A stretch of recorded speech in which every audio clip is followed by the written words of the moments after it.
Hello and thank you for joining us here on the Flex Line, a disc golf podcast that's not really about disc golf.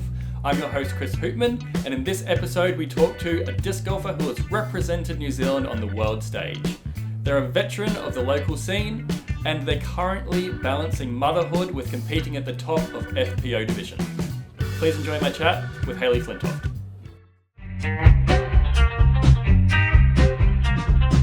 Thank you for coming, Hayley. Oh, thank you Welcome. for having me. Yeah, no worries. Get nice and cozy up to the mic so we hear you, because that's what you're here for. Testing. As I said, thank you so much for your time here. Obviously in the middle of a tournament, so I appreciate you making some time to come out and chat. No, this is awesome. I appreciate the invite. No worries. How have you been? I think the last time I saw you was Bottle Lake. You were up for that? Yeah. Nice to be back up here straight away again for another tournament. Paradise was in the middle. And as for how I'm doing, good. A little bit on the tired side. I can understand. I'm feeling a bit the same. It's that point of the year, isn't it? When you you get through February, March, and then you hit Easter and you're like, I'm ready for this.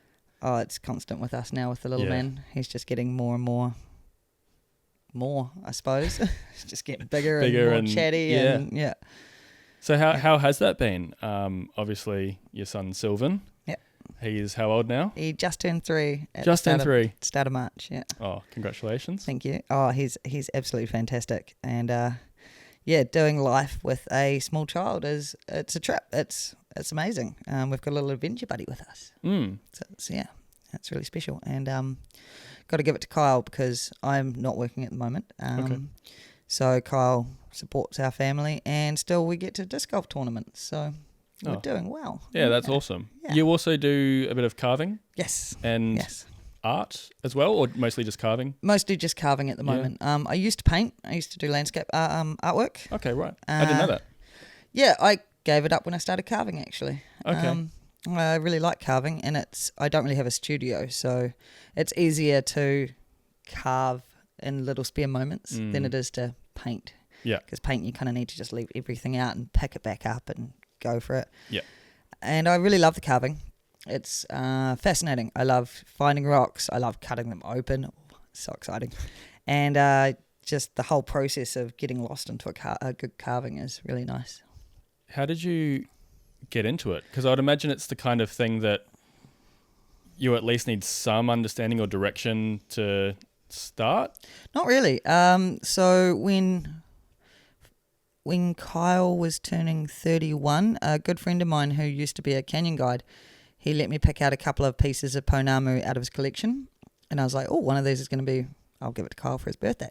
Mm-hmm. And so I just got some wet and dry sandpaper, started polishing it behind his back. Like literally he'd be driving the car and I'd be like in the back seat just polishing it. And I really enjoyed it. It's quite, I'm quite handsy. I need stuff to do with my hands.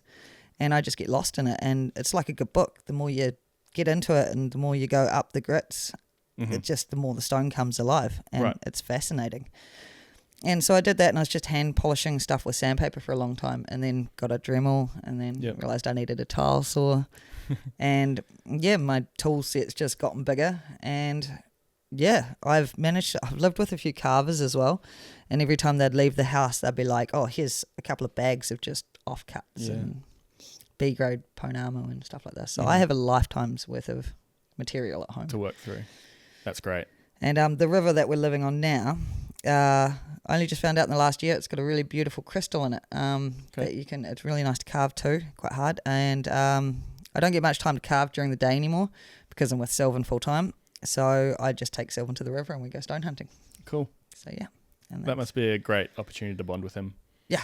And it's great for him. Having adventures every day. Yeah, and it's great for him too because it's like just to get the coordination to walk over rocks. It's like, it's been really good for him. It's the kind of thing. I mean, I just went on a trip with my dad up Lewis Pass, did Nina Hut and Lake Daniel. Yeah. And when we were coming back through from Nina Hut, I was talking to him about like, isn't it crazy how humans just have this automatic skill in their brain to look at like a creek crossing and know exactly where to put our feet and just execute that without even like stopping and being like, I'm not sure if I can make that jump, or that rock doesn't look safe. Like you can just do it. Yeah. And It's crazy to think that it starts at a young age. And it's an unconscious programming. Yeah. It's been quite fascinating because we live on the Hawea and the Hawea's dammed, so they do controlled releases all the time. Yep. And there's a spot not too far from our house on private property, and I'd never been there before, so I thought I'll go check it out. And there was this beautiful little island that I was like, oh, I'm going to go have a look on there. And there was a little tiny creek to cross, and it looked about, just under knee high. And I was like, I could see the bottom. I was like, sweet. Took my gumboots off, picked up Sylvan. He was under 2. We walked across, and there was another, in the island, there was a tiny little creek, and I'm like, that's perfect for him to play next to, So I plop him down, give him his lunch, because once he's got his lunch, he doesn't move. And so I just had a look around the island, just kept an eye on him, And then to cross that little creek, I got him to take his shoes off. And when I looked up, he was still sitting there, but I realised that his shoes were now in the water. And I'm like, oh, crap, they've let the dam open. Oh, the water level had raised? The water's rising. And I was like, got to get out of here. Pack him up. Yeah. Pack everything up. Pick him up. And the creek that I crossed initially, I now can't see the bottom, and it's thigh high. And it's like, I'm carrying a little child, and I'm like, that really... Pretty dangerous. That really got me, actually. I was like, by the time I got to the other side, I'm like, this... Because there was no information. I couldn't find the information of where they were doing the release. I'm on the list now, so I get a message, random messages all the time. How does one get on that list? Do you have to apply for it? I rang the council. Information sort of thing? I rang the council, and the council's like, ring Contact Energy. I rang Contact Energy. They told me to ring the council. Of course, it's one of those things. It's one of those things. Yeah. But I told them the story. I told everyone the story, and they were like, ooh, okay. And finally, they got me to the office. Is there public access to the river? Yeah. Okay, everywhere. So that should be publicly available knowledge. Information if there's public access to the river. Yeah, they change the flow constantly. So one of the things that to get on the list, she was like, you're going to get random texts at all sorts of hours. Yeah, and you're like, I'd rather live when I'm down exploring the river than, be flooded out. Yeah, so I get like a good half a day's warning now. Okay, that's good. Which is perfect because we're on that river all the time. But yeah, I also got him a little boat. Took me a bit, but I found a little boat, and actually found a pirate hat too. So he's got his own little pirate hat and his own little pirate boat, and that means that I can put him in the boat, life jacket on, he'll sit there and eat his lunch. Yeah. And I can walk through a lot of the river now, especially. And you're towing him behind? Yeah. Oh, that's adorable. Yeah, it's so cool. I don't know how many times now he's had a nap in the boat on the river. It's gorgeous. And that just means I can just walk around and have a good look for treasure, and he really likes playing with Diddy Mo. Oh no. Just leaning out of the boat, just like, and you're squish. And I'm like, please don't play with that. It's kind of gross. Yeah. I don't think it's toxic, but it's kind of gross. But what can you do? Yeah. Well, where you are sounds like a natural paradise. And we all know it is. Yeah. Down in Hawea. Yeah. We're actually... Wanaka, Albertown, that kind of... We're between Albertown and Hawea, like right in the middle of nowhere. It's amazing. Right. Yeah. And we've got our own disc golf course. Kyle created one, yep. Okay. It's targeted at the moment. How big is the land that you're on? Hectares. Yeah, like huge. Oh, that's awesome. Yeah, how long have you been there? Because you were in Wanaka. Yeah, we were in Wanaka we were in the one house for 8 years, and they just decided they wanted to sell it, so we got kicked out. And we're like, oh my God, what are we going to do? And when was this? A year and a half ago. Okay. Yeah. So yeah, I'm imagining that having Sylvan complicated things. It was slightly difficult, and we didn't get on the shortlist for anything in Wanaka. Like we it was just looking really dire. Yep. But we put it out to the Wanaka community. I've been there for 20 years now, and it was just word of mouth. Dude was like, I'll get in touch with these people. I think their cottage is coming up for rent. And we went out there, and they didn't advertise it. They don't like advertising stuff. And we got the cottage, and it's amazing. Yep. It's paradise. And yeah, big enough to put a target course on.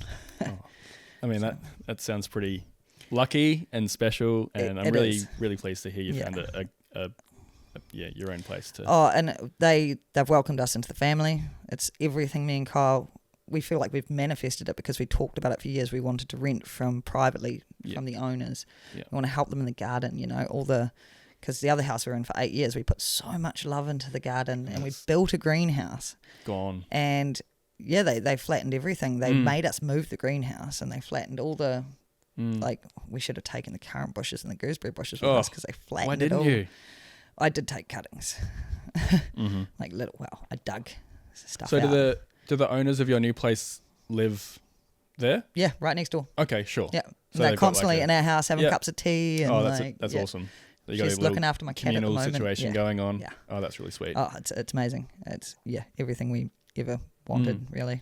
If we can't afford to buy our own place, we wanted to live like that, and we'd never be able to afford to buy a place like that, so it's kind of special. Yeah, I mean, I have on my notes here, like, what is it that keeps you in Wanaka? And I guess it's just people like that, the community. The community is very, so very welcoming. special. Yeah. It is and it's growing. Wanaka's growing so fast, and it's quite crazy to see. But at the same time, that community is still really, really strong. Like, having a kid in Wanaka is just beautiful. Yeah.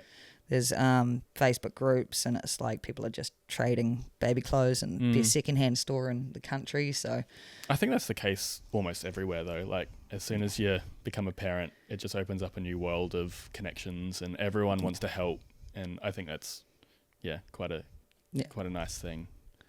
Yeah. No, it is. It's lovely. And Wanaka's a really cool place to bring a small child up. What is it that drew you to Wanaka? Because you said you've been there 20 years. Yep. Where did you grow up, and what took you to Wanaka? I grew up in Murchison, up near Nelson. And as soon as I left home, I went and did my first snowboarding season in Methven, and then went back to Murchison, and then did my next season down in Wanaka. Went there for the snow, and just fell in love with the place. I did my OE when I was about 20 over to Canada. Yep. Did a year over there, snowboarded, and then went firefighting for the summer. Wow. That was really cool. Sweet. Best work experience I've ever done in my life, sure. Brutal. Wow. I mean, that sounds a lot like me. I did a gap year OE in Canada as well. Oh, cool. And I didn't do firefighting, but I was a snowmaker, which I think cool. shares a lot of similarities, like working with hoses and pumps and all that kind of stuff. And I can agree, it is brutal work, but I think it's possibly one of the best introductions to the workforce you can have, because it teaches you a lot about grit and resilience and just getting the job done. Yeah. It's hard work, but it definitely shapes you into a very good worker. I'm so grateful for that experience. And not only that, I was broke by the end of the winter, and I couldn't afford to travel around Canada, and all of a sudden I'm getting paid to helicopter into some beautiful places. Like, no, it was very cool. And I actually tried to go back to Canada to go firefighting again, but I couldn't get a visa. It's just too hard. Yeah, from what I remember, there were some very there were fairly strict limitations on returning for work in Canada. Like, once you kind of go, like, you get one shot, and it's really difficult to reapply and work there again. And I know that at the time I was really kind of stressing out, because I was like, I'm not planning on being here for very long. This is my one chance. And like, at the time I was like obsessed with Canada. I was like, I almost saw it as a place that I might end up living. Me too. But it didn't work out that way. I came back and I did my uni and came here in the end.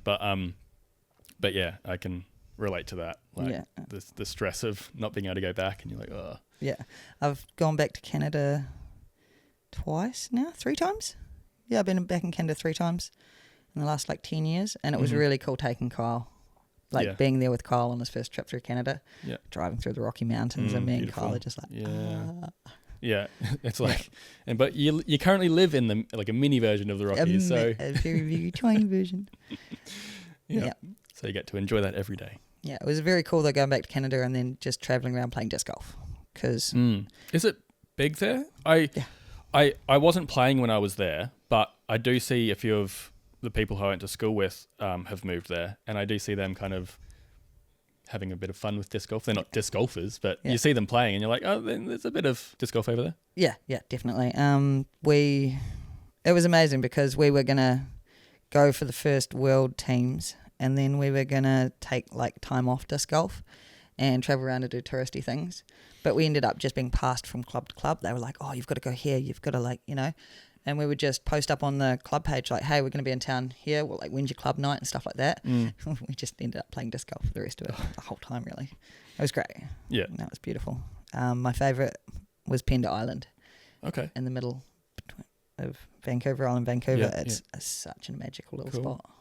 Nice. So you were both mostly based West Coast, Vancouver, Rockies, that kind of zone? Yeah. Did you venture over to the I got over to at a different travel over there. I did the World Championships and then went to PE Island with Simon to do Canadian Nationals. Okay. So I've done the very far other side. That was really cool. Yeah, I I did Vancouver, then I was in the Rockies for the snowmaking season, and then went to Montreal and Toronto. Oh, cool, yeah. So, yeah, beautiful spot. Yeah, really, really liked it there. Yeah. Yeah, no, it's cool. You've also done a lot of other traveling with disc golf. Yes. You went to Europe. Yep. With the Flying Kiwis. Yep. How was that? Oh, Europe was amazing. I really enjoyed the course that we played because it was at the university. So we got to play all around the big buildings and stuff. That was really fun. Cool. And traveling with the Flying Kiwis as well was amazing. Like such a cool team. So who was it in your group, and what was the format of the competition? Oh, geez. Sorry to put you under the palm. Oh, how big was your group? I mean, we'll start with that. There's quite a few of us. Like they would try and take subs for. I think you had to have 3 MPO, 1 MP40, 1 chick and 1 junior. Okay. 1 FPO female, sorry. But like the first World Team Championships I went to, I hadn't been playing for very long, and I still am at that stage. And I went as like a sub for Gemma, because Gemma was the leading female in the country at the time, and it was way over my head. I remember at one stage Gemma's caddying for me, and it was in the finals because the team had played really well, and we were playing in the finals against America, and it just so happened that I got to play that round, and I was just, what's going on? And I was like, Gemma was just such a rock for me the whole way. Coaching you through it. And I'm like, Gemma, I've dropped my water bottle somewhere. And she's like, don't worry, I'll go back and get it. I'm like, thank you. And then as soon as she left, I turned around and threw it to the wrong basket. Oh, no. I'm like, oh my gosh, how long had you been playing then?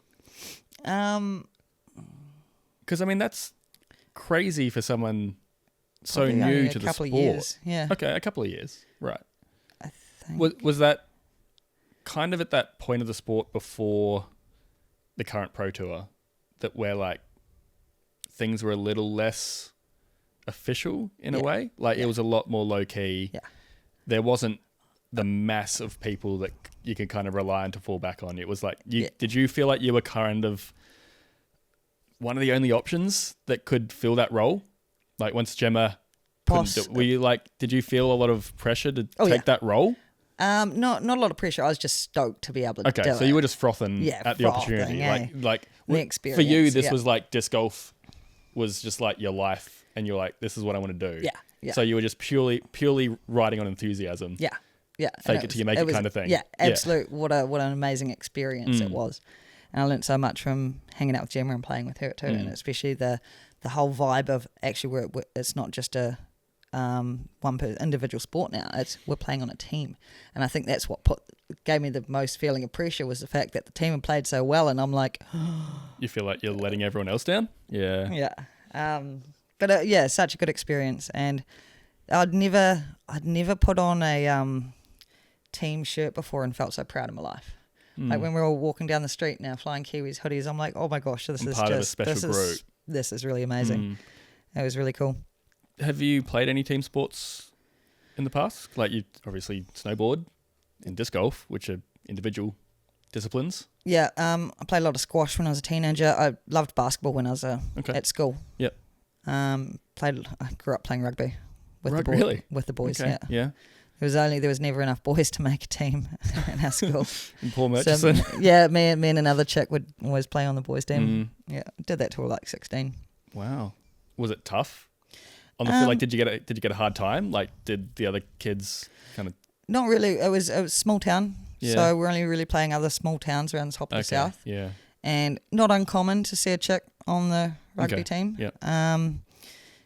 But also because we were female, as we got older, like we would be more and more out in the wings. Sure. Because they didn't really want us in the scrums and stuff. But I couldn't run very fast. Okay. So that didn't help very much. I feel like in rugby you either have to be like a unit or you have to be super fast. They're like the two kind of extremes that you need to go for. Yeah, but I was playing rugby since I was tiny. Okay. So more of a unit than fast. But I remember me and the other chick that used to play rugby with, we trialled out for a female team when we were about 16.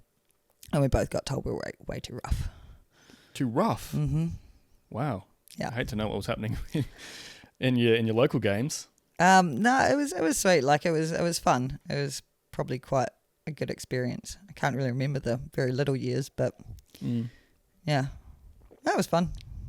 Having played rugby in school, how do you feel about Sylvan potentially playing it? Like, are you all for kids playing like those sort of sports now, or do you want him to? I probably wouldn't encourage him into rugby. Yeah, It's just, I mean, he's going to get into whatever he wants to get into. Sure. For sure. Touch is a great game. I played a lot of touch as a kid actually as well. Yep.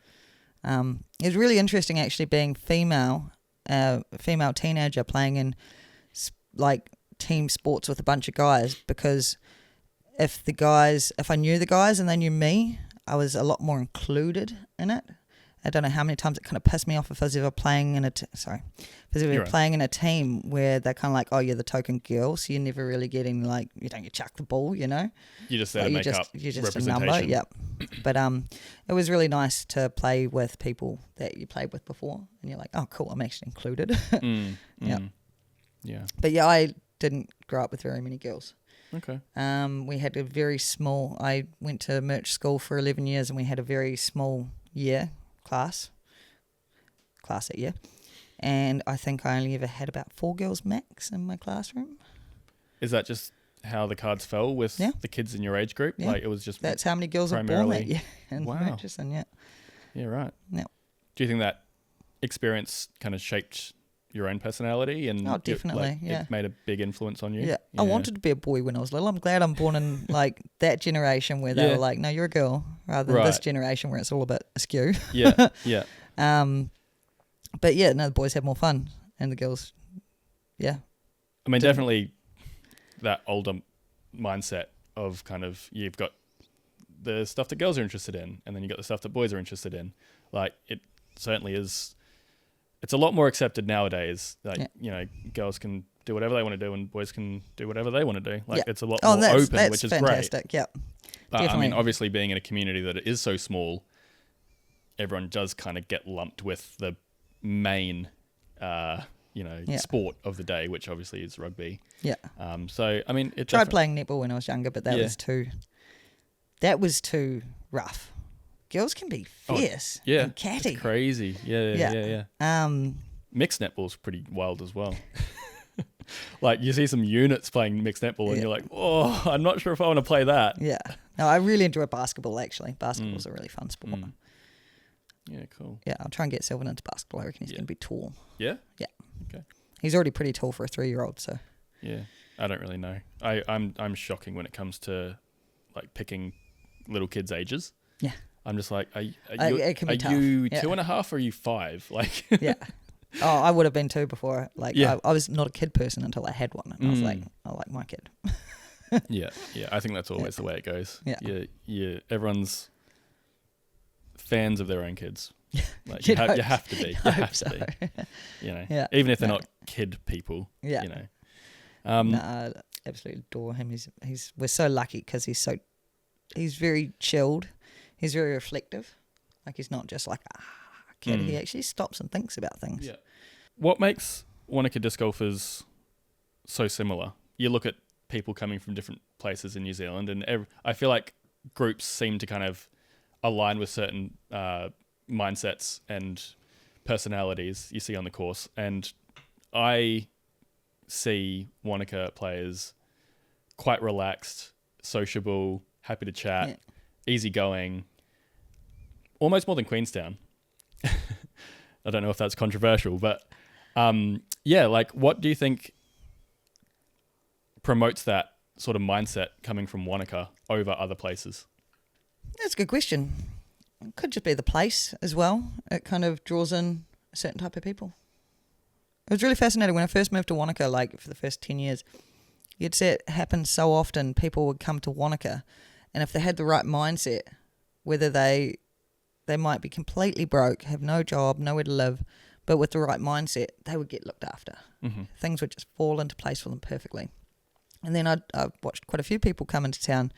They have money, and they had options, but they just didn't have the right sort of attitude.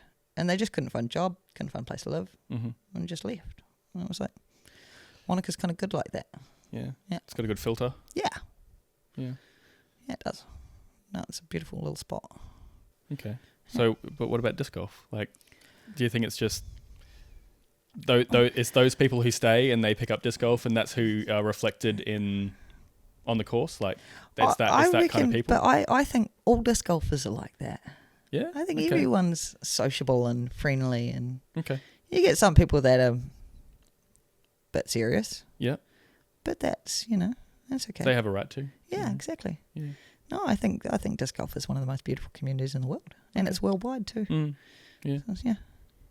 Yeah, I definitely agree. Like, in the spectrum of sports, I definitely think disc golfers lean heavily towards the welcoming, polite, easygoing sort of mindset. Yeah.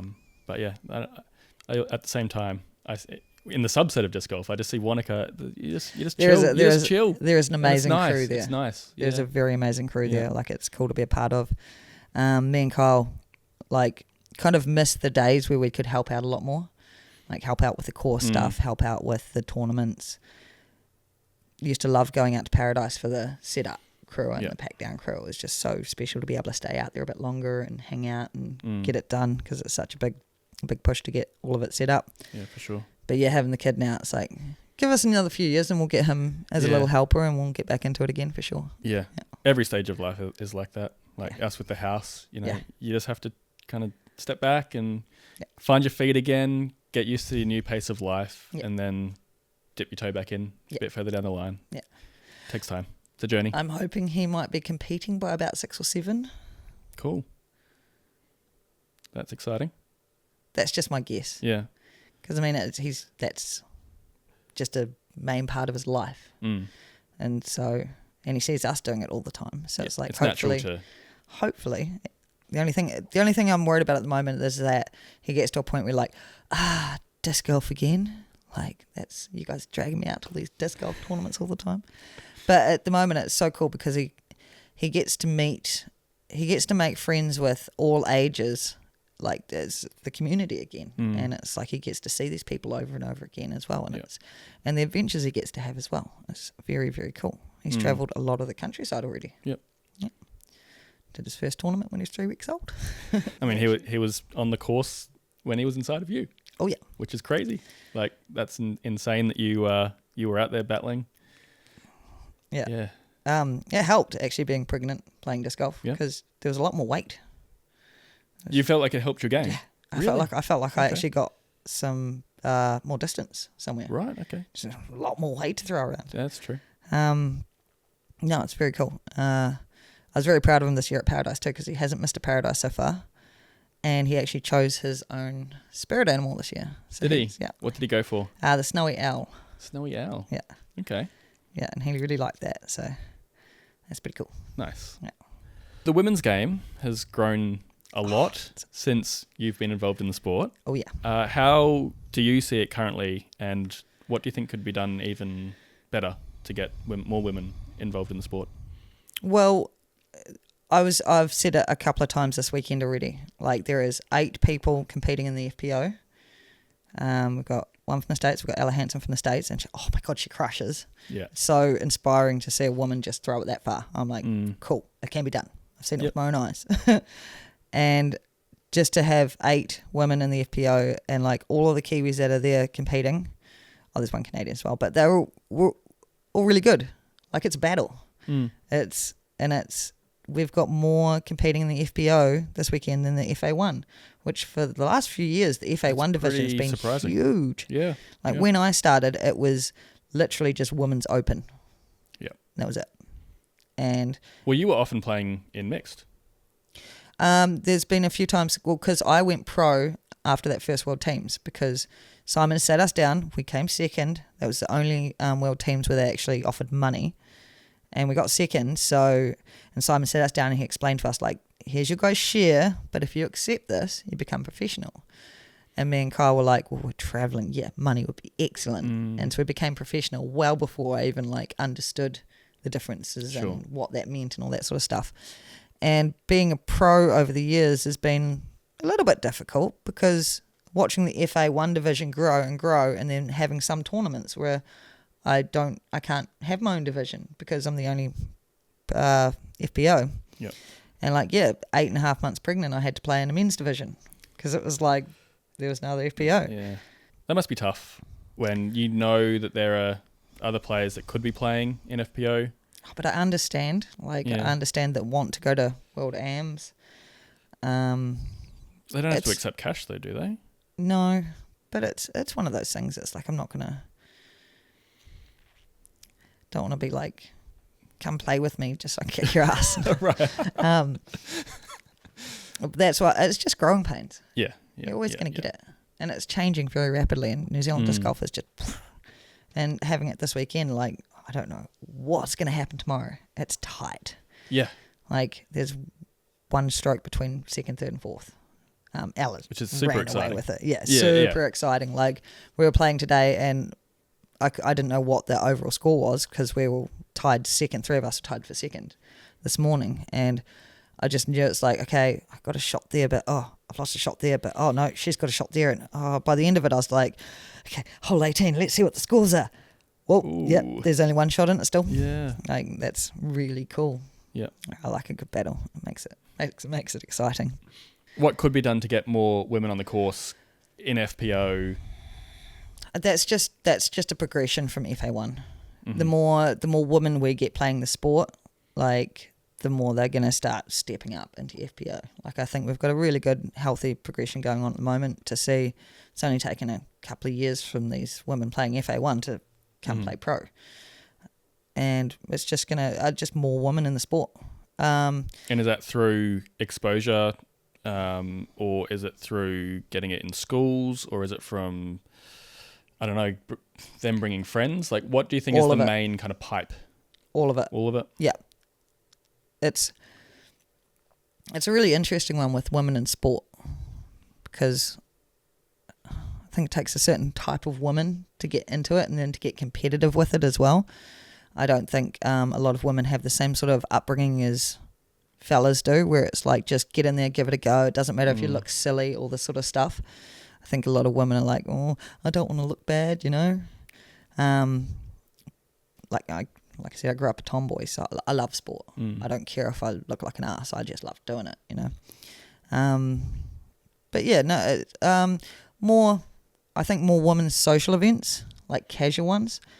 Before I had Sylvan, I started running a women's evening in Wanaka and just kind of let it naturally progress. Just started with a few mates and they kind of invited 1 or 2 other people and we'd play 9 holes at Ely and I'd encourage them to throw 2 discs at a time because, you throw one shot and you're like, throw it again.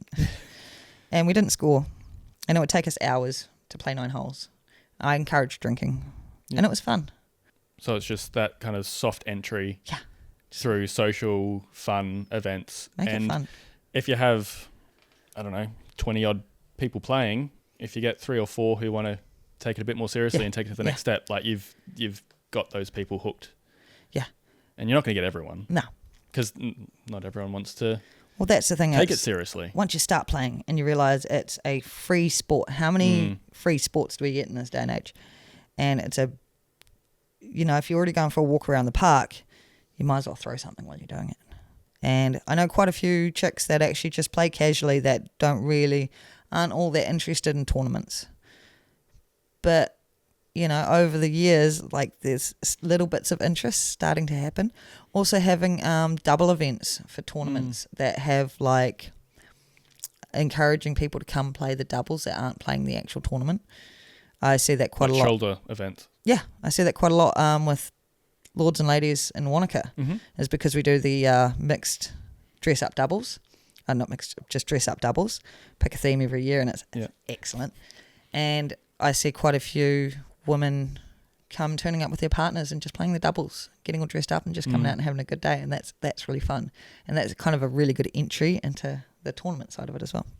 So is that something that you would love to see more of across more events, like having those shoulder events that get, I guess, more the casual players to come out?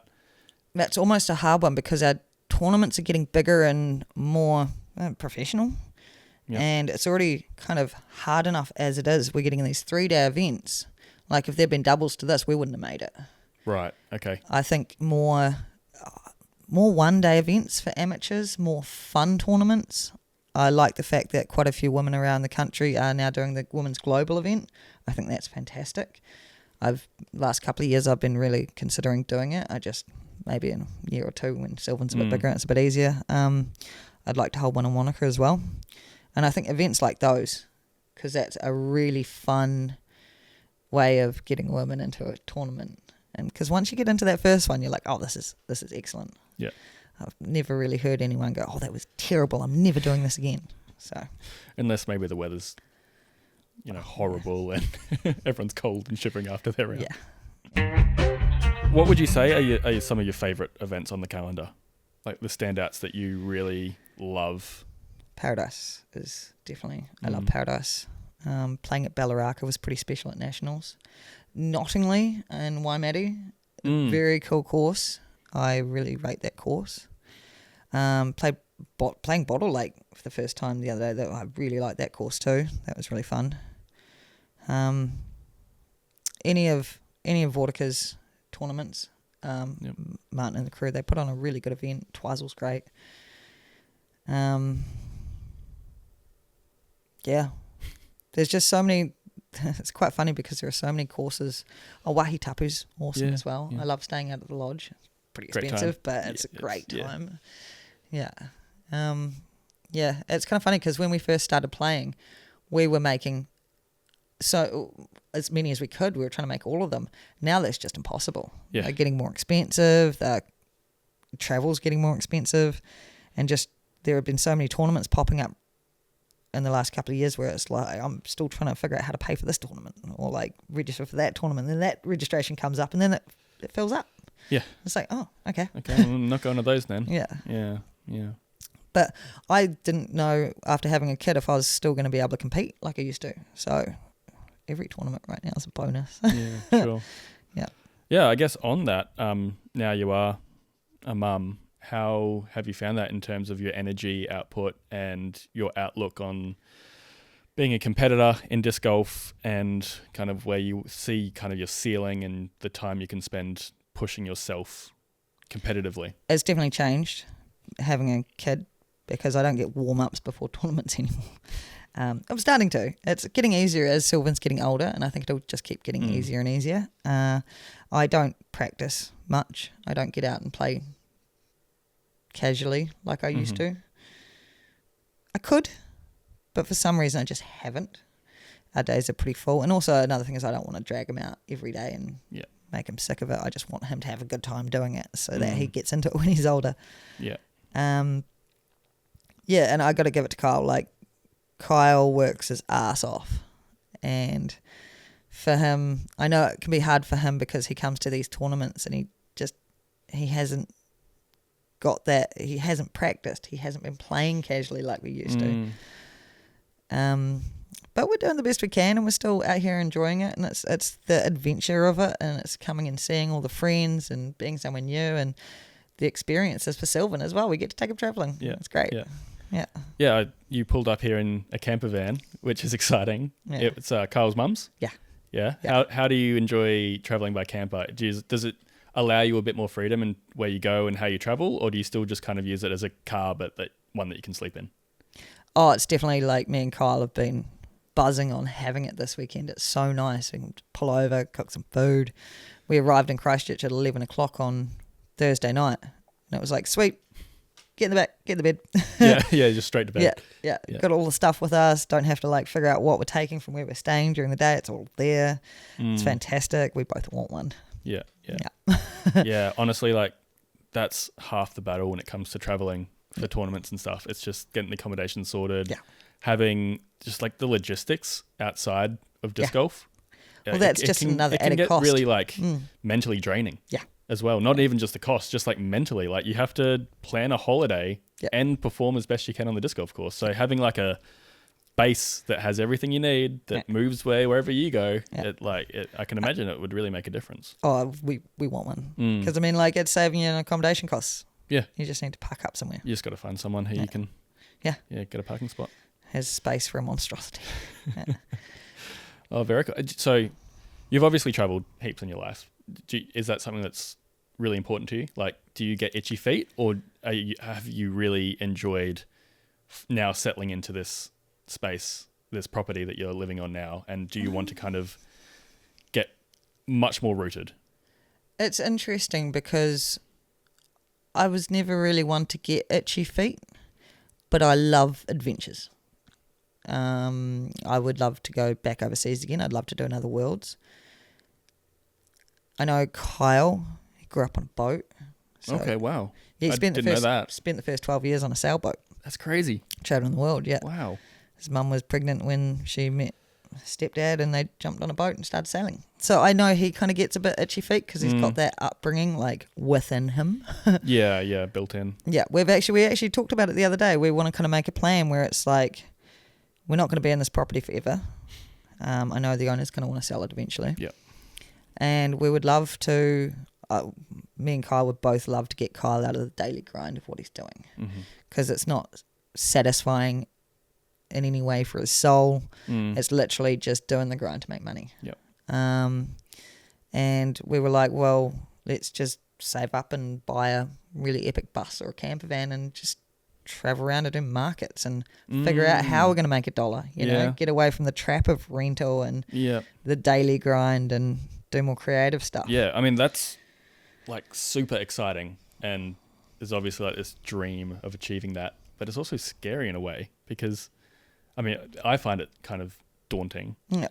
Like, you kind of have this idea of like, wouldn't it be amazing if I could just drive or travel and just make my living as I go, and whatever happens, and I'll meet people who are really nice and they'll take me in. And let the universe kind of guide you on where to go. Yeah. You're like, whatever happens and I'm sure it'll be fine. But then you quit your job and you break your lease and you're like, oh, wait a minute.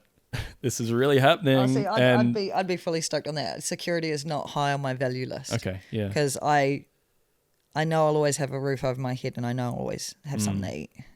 I just have full faith in that. Yep. And I know me and Kyle together, we're an amazing team. And whatever we do together, Sylvan's going to have a great experience. And if it's hard, if there's hardships, like even better for him. He's going to grow up a bit more resilient rather than just being handed all this awesome food and like, you know, have everything you want. It's like, actually, no, we're having potatoes tonight. You know? I definitely... It's just going to make him a bit more... He's a kid. They adapt. Sure. Something fierce. Yeah. I definitely think that there's a lot of benefit in having those hardships in life. Yeah. Because definitely. For people who don't experience that and get everything handed to them on a silver platter, like you're just not a very well-rounded, well-adjusted person. Like you just think that the world exists and it will provide everything you need, and you don't have any concept of adversity or hard work, and then you have a very narrow mindset on what life is. Yeah. And it can be pretty harmful, honestly. Like it's creating narcissists. Yeah, exactly. So that's kind of a philosophy I try to remind myself of every time I'm, you know, in a position of privilege, and like you got to kind of think, you know, it could be a lot harder. And always, like I have to remind myself that all the time. Like, and saying that, I pretty much have been given like everything on a platter. Yeah. My life compared to a lot of other people's lives is just fucking awesome. Yeah. And like I mean, I've never been like rich, and my parents aren't rich, and I can't just go out and buy whatever, but it doesn't matter. It's a different kind of richness. A different kind of richness. I've always had a roof over my head. I've always had food. I've always had the ability to do real awesome things, like travel overseas, go to epic festivals, travel around the country playing disc golf for years. Like that's amazing. Yeah. And that is completely rich in my eyes, for sure. Yeah. But yeah, I definitely think going in a bus with Kyle Sylvan and the cat would be amazing. Yeah. So you're a cat person? Yes. Or you just have a cat? I have a cat. There are two kinds of cat people. People who love cats, or people who love cats. A cat has found them. Oh no, it's funny because I love cats, and about 12 years ago I finally agreed as an adult to get a cat without even thinking about the commitment of it. And I'm such a cat person, and I picked a half feral kitten that doesn't like being picked up. So I've got this cat that I'm not allowed to cuddle. Oh. She comes to me for pets. Okay. Like, she's very loving in her own way, and she's very independent. But just not. But I can't pick her up. Cuddle. Yeah. It's kind of ironic. Yeah, it's been quite funny with Sylvan too, because when I first got Sylvan home, just giving birth, got this little tiny newborn, got into the room, got into the armchair, I'm feeding him, and the cat comes and takes a look at him for the first time. Fuck, the look on her face was hilarious. She came and she's just like, starts backing up like, what? No, I'm not into this, and just pissed off, And I was like, yeah, poor cat. And he's been really gentle with her, but she's just not into it. He's got into a habit of screaming at her every time he saw her.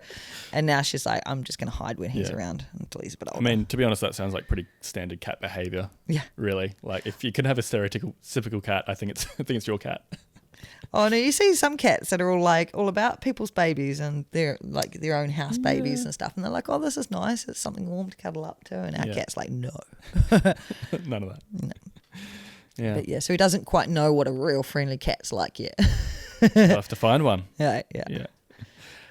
You've had the pleasure of playing with a few international players, especially the last little while. It's been pretty good this year. Some international players coming along. It's been fantastic. Who have you enjoyed like playing with the most? I'm sure all of them have been great in their own different ways, but definitely. Like who have you really vibed with and enjoyed spending time with on the course? I got to meet Zoe Andyke over in PI. When we did the Canadian Nationals years ago. Okay. So I was really excited about her coming back over because we bonded pretty well. But hanging out with her this year has been just brilliant. I absolutely adore that woman. And yeah, got to hang out, got to play together, got to camp out at Paradise together. It's just really amazing. Yeah. I really, really, she's inspiring. I got to take Paul Oman, Luke Humphreys, Corey Ellis, and Corey and Luke's girlfriends, Molly and I can't remember Luke's girlfriend's name. I got to take them out rock hunting before Paradise, and that was amazing. It was so nice to be able to take them out for a special day on the river. Sylvan fell asleep in his boat. Classic. I ferried them across the river, found a really beautiful treasure. We got it back, cut it up, and got to give it to them to take home. Beautiful. And it was really fun. It's just really nice to see more international people coming over. Like, I met a good handful of just amazing people when I went over to the States.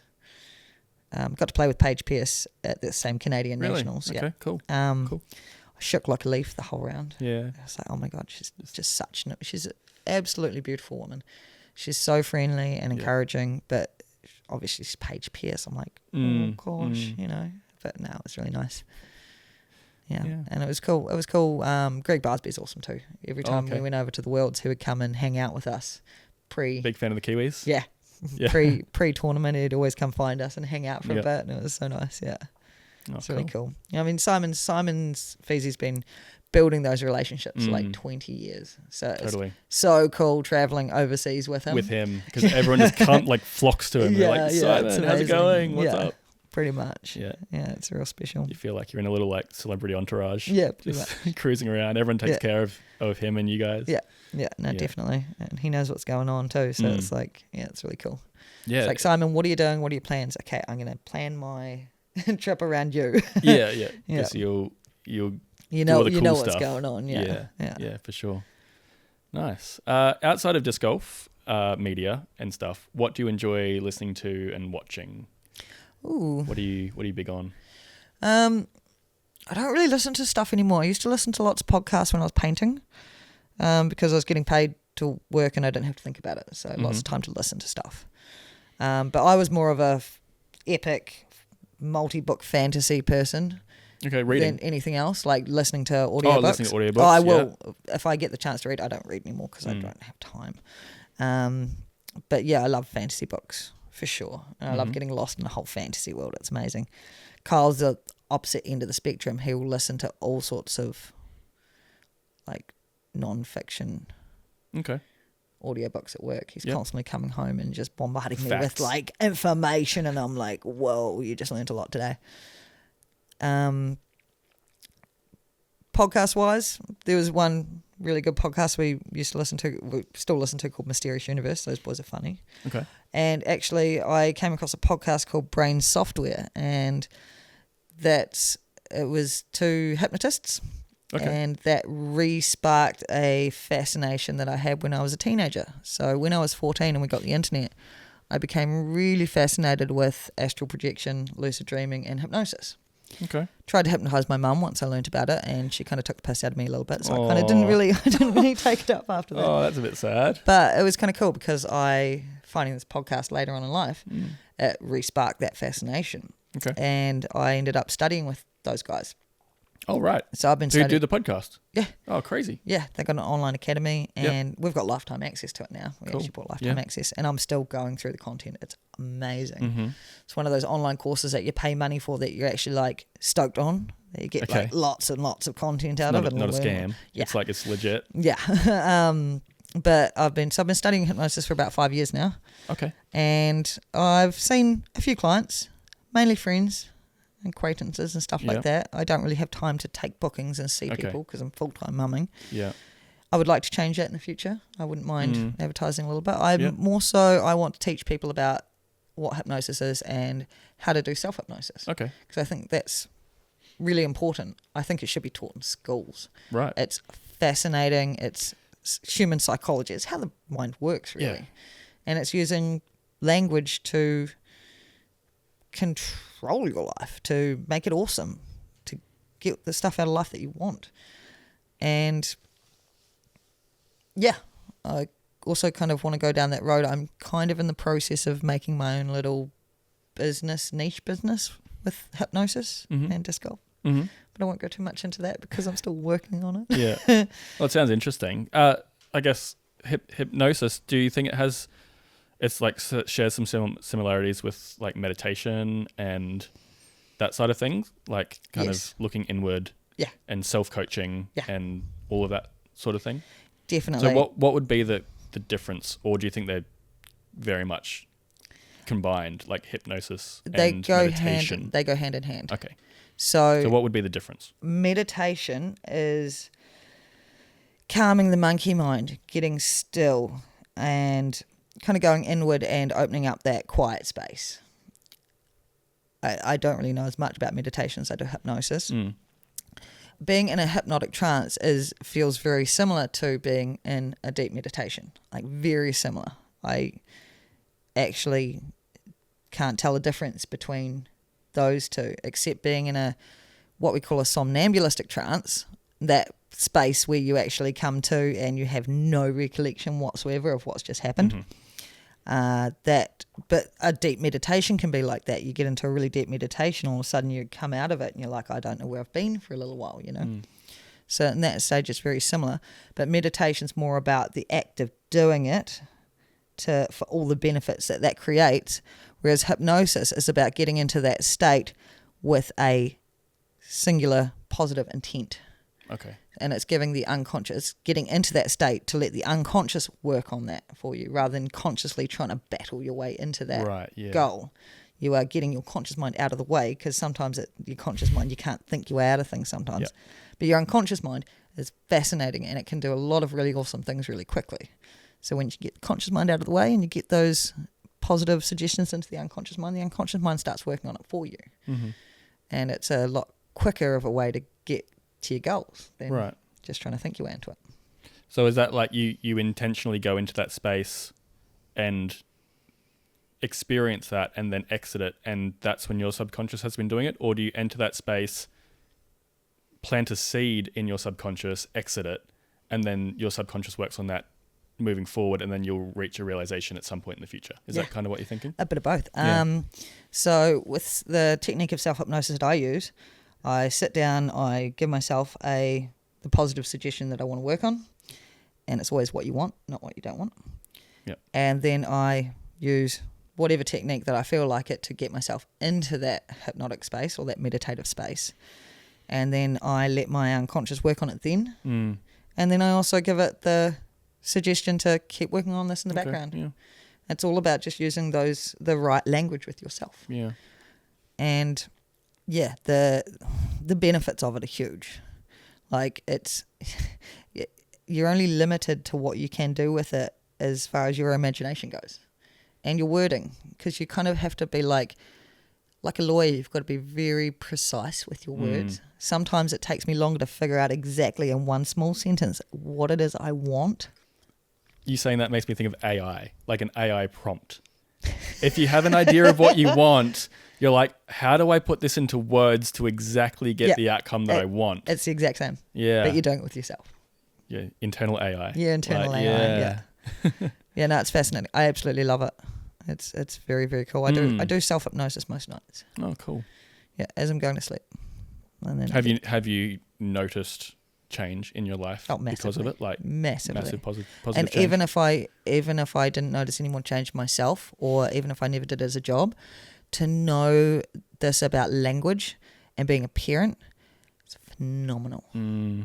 Like I have so much more confidence in how I talk to Sylvan, and there are so many hacks about it, and understanding the way that the mind doesn't compute negatives. Like we understand a negative because we use them all the time. It's really hard not to, especially as a parent. Oh, don't eat that. Yeah. But our brains only hear the eat that. It has a hard time computing the negative. Mm-hmm. He does understand them, but at an unconscious level, you're pretty much just handing him a eat that. Eat that. So it's like, hey, that's bird food. It's poisonous. It'll make you feel sick. Yep. Yeah, we can go eat this though. Yep. You know, and just changing the language around a little bit.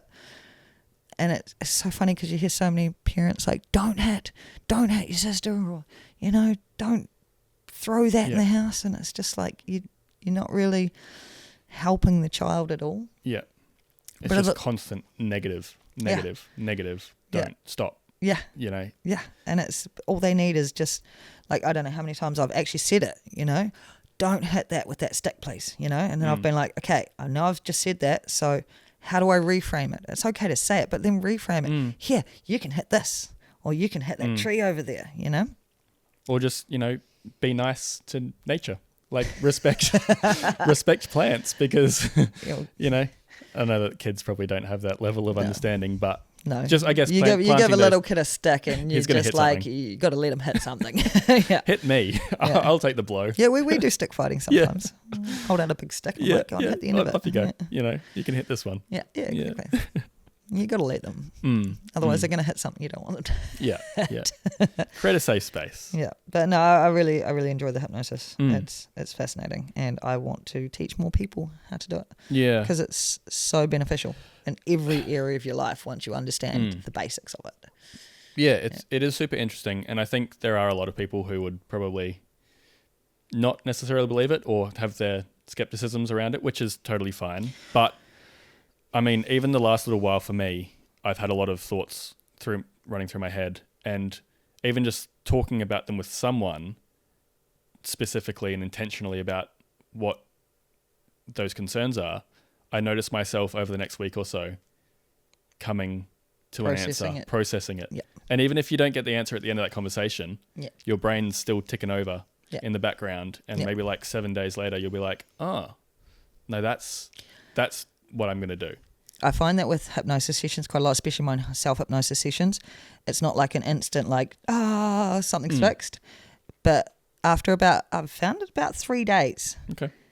Once the unconscious mind has had time to process and you've given it those quiet spaces as well to work on it, then after 3 days you're like, actually, you know, it's working. Yeah. It's cool. I use it for disc golf all the time. It goes really well with disc golf.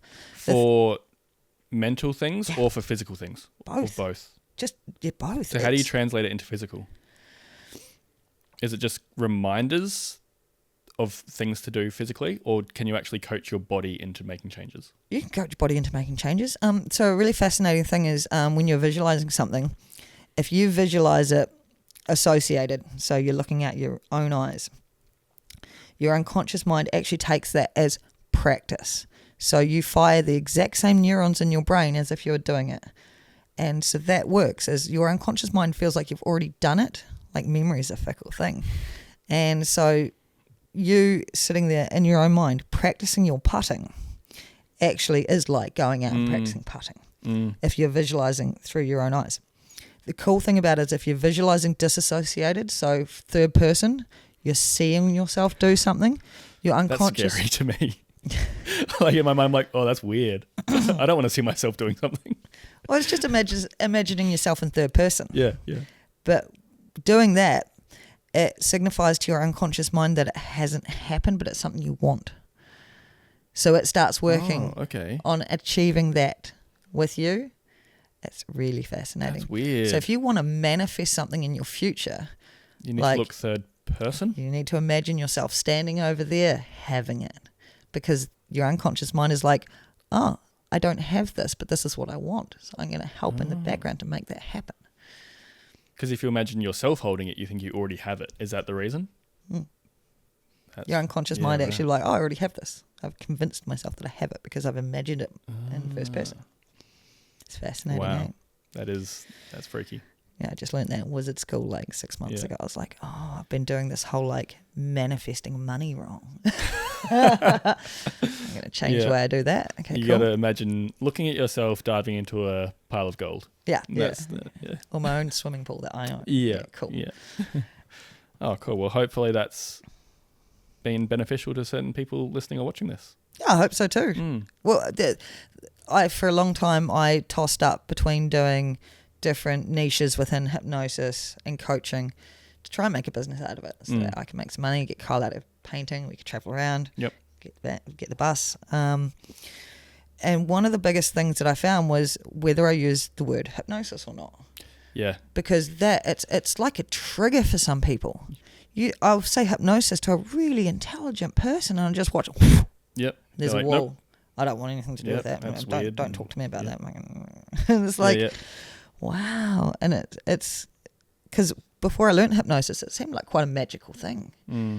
But when you learn about it, it's like, oh, it's not magical. I mean, it always has this kind of... It's just human psychology. Yeah, it's psychology. But it has this connotation of like magic and, performance. And loss of control. Yeah, because it's done performatively. Yeah. It has all these people think like, oh, I'm going to like act like a zombie and I'm going to do stuff that I don't want to do and I'm not going to remember doing it. And But it's all psychology and just using the way that the brain works in order to... I could rattle on about how stage hypnosis works because I understand it. And But I'm just going to say this, folks, all hypnosis is self-hypnosis.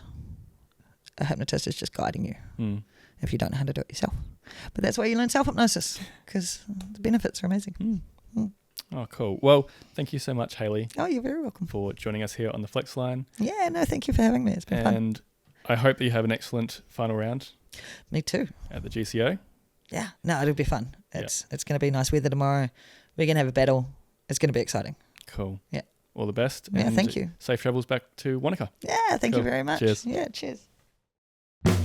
Thanks for joining us on this episode of the Flex Line. I really hope you enjoyed it. If you have, please consider giving us a like, subscribe to the channel, or put a comment down below. All the engagement really helps us getting this podcast out to more listeners and viewers. Thanks so much for watching, and we'll see you in the next one.